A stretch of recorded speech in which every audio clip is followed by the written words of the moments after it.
నమస్తే, welcome to our channel. నేను మీరా. Senior NTR గారికి సంబంధించి ప్రధానంగా అందరూ ఆయన ఊహించగానే ఫస్ట్ గుర్తొచ్చేది ఆయన యొక్క ఆహార్యం. అట్ ద సేమ్ టైం ఆయన వేసినటువంటి దేవుడి పాత్రలు అయితే చాలామందికి కృష్ణుడి మీద ఉన్నటువంటి అభిమానంతో ఆయన రూపాన్ని తలిచేలా విగ్రహాలు ప్రతిష్ఠిస్తుంటారు. అయితే ఇప్పుడే ఈ వివాదం రాజుకుంది. ప్రధానంగా గుంటూరు జిల్లాకు సంబంధించి ఒక దగ్గర శ్రీకృష్ణుడి విగ్రహం సీనియర్ ఎన్టీఆర్కి పోలి ఉండడంతో ఈ వివాదం తెరలేపింది. అయితే అసలు దేవుళ్ళ విగ్రహాలు సినిమా యాక్టర్లతో పోలి ఉండొచ్చా లేదా అనే అంశం గురించి మనతో కులంకుషంగా వివరించడానికి సినీ మరియు రాజకీయ విశ్లేషకుడు దాస్ విజ్ఞాన్ గారు ఉన్నారు. ఆయనతో మాట్లాడదాం. నమస్తే అన్న. నమస్తే. సో మీ అభిప్రాయం ఏంటి? ఇదివరకు కూడా ఒక సో కాల్డ్ యాక్ట్రెస్ ఆవిడ, క్యారెక్టర్ యాక్టర్. సో ఆవిడ కూడా యాదవ్ సంఘానికి చెందిన ఆవిడ ఈ ఇష్యూని గట్టిగా అడ్రస్ చేస్తూ మాట్లాడింది, ఉండకూడదు అని. సో ఏంటి అసలు ఉండొచ్చా ఉండకూడదా ఇట్లా? సో ఇంతకుముందు కూడా ఊరికి దేశానికి ఎందుకు పనికిరాని వాళ్ళు, రోడ్ల మీద తిరిగే వాళ్ళు, అడ్రస్ లేని వాళ్ళు, వాళ్ళకంటూ ఒక అడ్రస్ సంపాదించుకోవడానికి ఇట్లాంటి వివాదాలు తీసుకొని రోడ్డు ఎక్కిన సందర్భాలు బోల్డ్ ఉన్నాయి, మనం చూసాం. అది కూడా ఆయన శతదినోత్సవానికి ఓ రోజు అటు ఓ రోజు ఇటుగా వేడుక చేసుకుందాం అనుకున్న సిచ్యువేషన్ని మాత్రమే టార్గెట్ చేశారు. పైగా కర్మ ఏంటంటే ఆ ఇన్సిడెంట్ వల్ల ఇప్పటి వరకు జూనియర్ ఎన్టీఆర్ని కలుపుకోలేకపోతున్నారు. ఎందుకంటే అక్కడ అది ఖమ్మంలో ఆ విగ్రహాన్ని లాంచ్ చేసేదే జూనియర్ ఎన్టీఆర్ కాబట్టి. సరే, వాట్ ఎవర్, అది అయిపోయింది. ఇక అసలు విషయంలోకి వస్తే యాదవ సంఘాలు ఎందుకో గుంటూరులో గొడవ జరిగింది, మళ్ళీ రిపీట్ అయింది ఆఫ్టర్ లాంగ్ టైం. ఎందుకు రిపీట్ అయింది? శ్రీకృష్ణుడి వేషంతో ఉన్న ఎన్టీఆర్ గారి విగ్రహాన్ని వాళ్ళు అపోజ్ చేస్తున్నారు. అంతే కదా వివాదం? కరెక్ట్. శ్రీకృష్ణుడు మొహం ఎలా ఉంటుందో చెప్పు నాకు ఒకసారి. పోనీ యాదవ సంఘాలైనా ఎవరినైనా చెప్పమని, ఐఎమ్ రెడీ టు డిబేట్. శ్రీకృష్ణుడి మొహం ఎలా ఉంటుంది, ఏ రూపంలో ఉంటుంది అంటే వాళ్ళది ఏంటంటే ఇలాగే ఉంటుందని మీరు ఎలా జడ్జ్ చేస్తారంటారు వాళ్ళు. That's what I'm telling. అక్కడ దాకా వస్తా, అక్కడ దాకా వెళ్దాం మనం. ఫస్ట్ శ్రీకృష్ణుడి రూపం ఎలా ఉంటుంది? రవివర్మ గారి పెయింటింగ్స్ లో ఒక మొహం ఉంటుంది, ఇంకో దగ్గర ఇంకో మొహం ఉంటుంది. 100 గుళ్ళు తిరిగితే ఒక్కో విగ్రహం ఒక్కొక్క రూపంలో ఉంటుంది.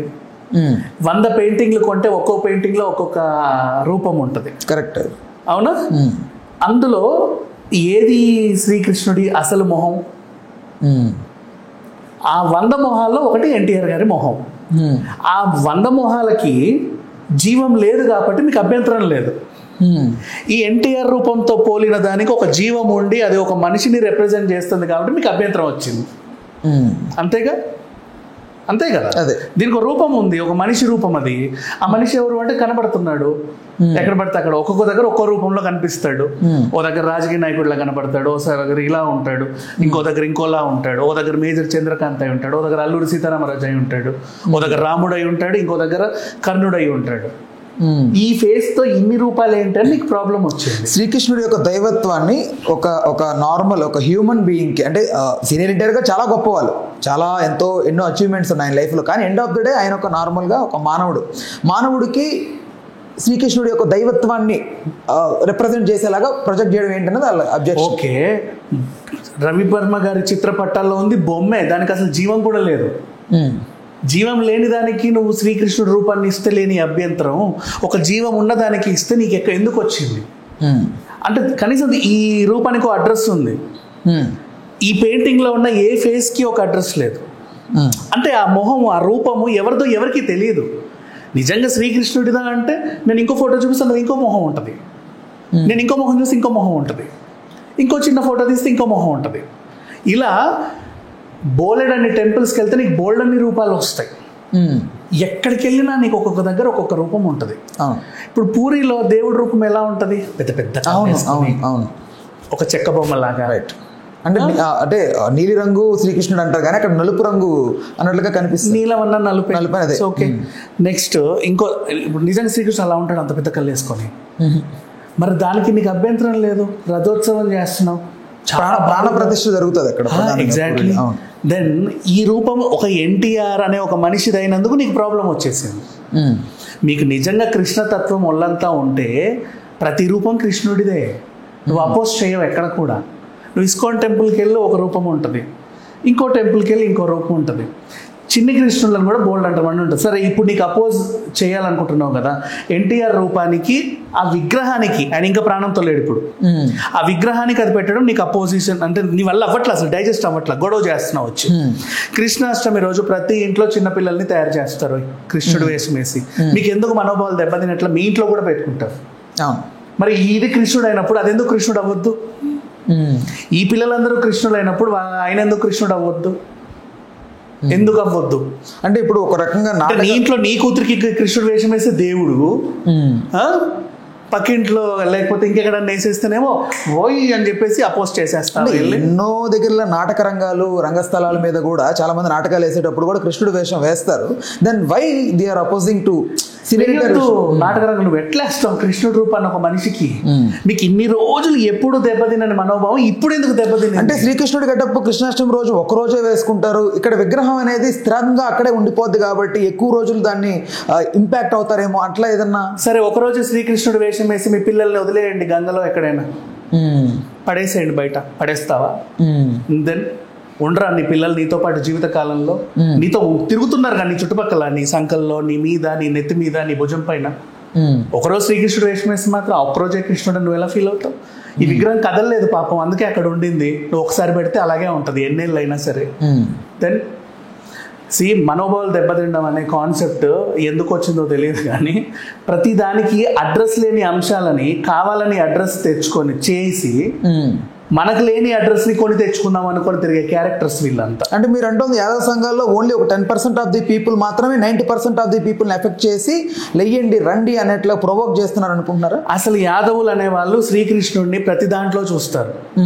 ఆవులో చూస్తారు, పువ్వులో చూస్తారు, నెయ్యిలో చూస్తారు, ఇంట్లో ఉన్న చిత్రపటంలో చూస్తారు, లోకమే కృష్ణతత్వం, అన్నంలో చూస్తారు, తీసుకునే తీర్థంలో చూస్తారు, వాళ్ళు చేసే స్నానంలో చూస్తారు, అన్నింటిలో చూస్తారు, ప్రతి ముద్దలో చూస్తారు.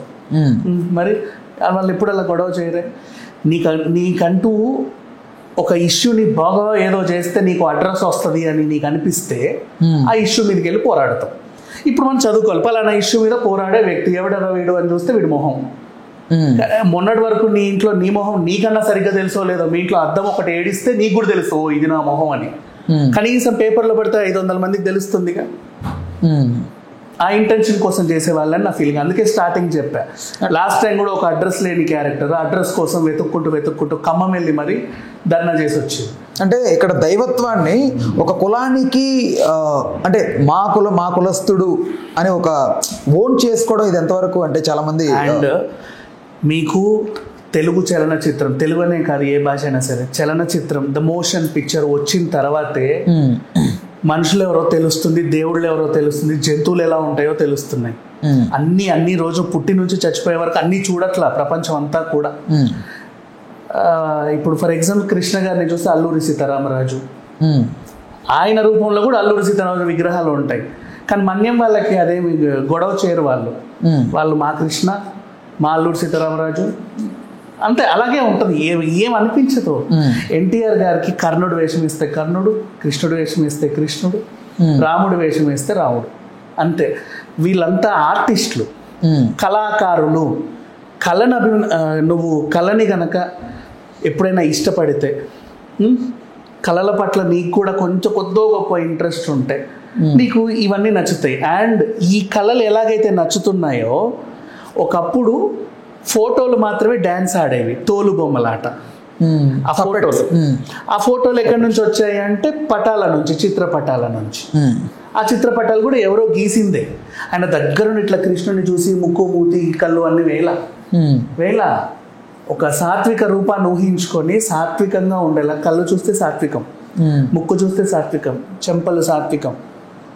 ఇప్పుడు అసురుల ఫోటోలు గీయాలంటే కొమ్ములు, పళ్ళు, ఇట్లా మెడలో ఏవేవో అది వేస్తా భయంకరమైన రూపం నీకు కావాలి. సురులు దేవతల రూపాలు, నువ్వు ఇంద్రుడిని గీసినా, బ్రహ్మదేవుని గీసినా, విష్ణు మహాదేవుని ఏ రూపం గీసినా, వరాహ అవతారం లేకపోతే మొన్న చూసాంగా నరసింహ అవతారం, వాటిలో కూడా నీకు సాత్వికమే కనపడుతుంది. అట్లా కొన్ని సాత్విక రూపాలను వాళ్ళు తయారు చేశారు. ఆ సాత్విక రూపాలను కొంతమంది కళాకారులు ప్రదర్శించి కృష్ణుడు అంటే ఇలాగే ఉంటాడేమో, రాముడు అంటే ఇలాగే ఉంటాడేమో, ఓహో రామాయణం ఇలా ఉంటుందేమో అని వాళ్ళకి చూపించారు. హనుమంతుని రూపం ఇలా ఉంటుంది, అంతే. ఇప్పుడు మనుషులకు మనకు బాగా డెవలప్ అయిపోయాం కదా, ప్రతి దాంట్లో వేలు పెట్టడానికి ప్రతి ఒక్కరు ముందుకొచ్చి ఏదేదో గొడవలు చేస్తారు. నాకు ఇక్కడ ఒక కీలక డౌట్ ఏంటంటే, ఇప్పుడు సినిమా అనేది స్థిరత్వం. అది లైక్ శ్రీరామదాస్ తీసుకుంటే రాముడు క్యారెక్టర్ సుమన్ గారు చేశారు. శ్రీరామదాస్ అనే సినిమా కొన్ని వందల సంవత్సరాల వరకు అలాగే ఉంటుంది ఆ సినిమా. అయ్యో, అన్నమయ్యలో మన సుమన్ గారిని అదే ఈ రోజు కూడా వెంకటేశ్వర స్వామి రూపం అంటే సుమన్ గారి రూపమే గుర్తొస్తుంది. దట్స్ వై మాస్కింగ్ నేను అంటోంది.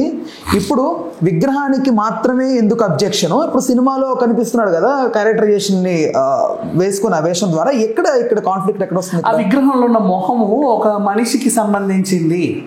ఆ మనిషి మీద మాకు ఎలాంటి అభిప్రాయం లేదు. మేము ఆ మనిషిని అపోజ్ చేస్తున్నాము. ఆ మనిషి అంటే మాకు పడదు, ఆ మనిషి కులం అంటే మాకు పడదు, ఆ మనిషి అనుచరులు అంటే మాకు పడదు, లేదా ఆ మనిషి రాజకీయాల్లో అంటే ఆ పార్టీ అంటే మాకు పడదు అనుకునే వాళ్ళు కావాలని లేవనెత్తిన అంశం. అంతే, అంతమించి రైట్. ఓకే, దీనికి సంబంధించి ఇంకొక ఏదైనా కొత్త కోణం వెలుగులోకి వస్తే మరొక వీడియో చేద్దామన్నా. Thanks for the time, thanks for information. Hello, Telugu రాజ్యం ఛానల్ చూస్తున్నారా? సామాజిక రాజకీయ జీవన చిత్రణే తెలుగు రాజ్యం. అతిశయోక్తులు అసత్యాలు ఉండవు. రాజకీయ కోణం కాదు, ప్రజా కోణమే కొలబద్ద. తెలుగు రాజ్యం వీక్షణ మీ ఉత్తమ అభిరుచికి నిదర్శనం.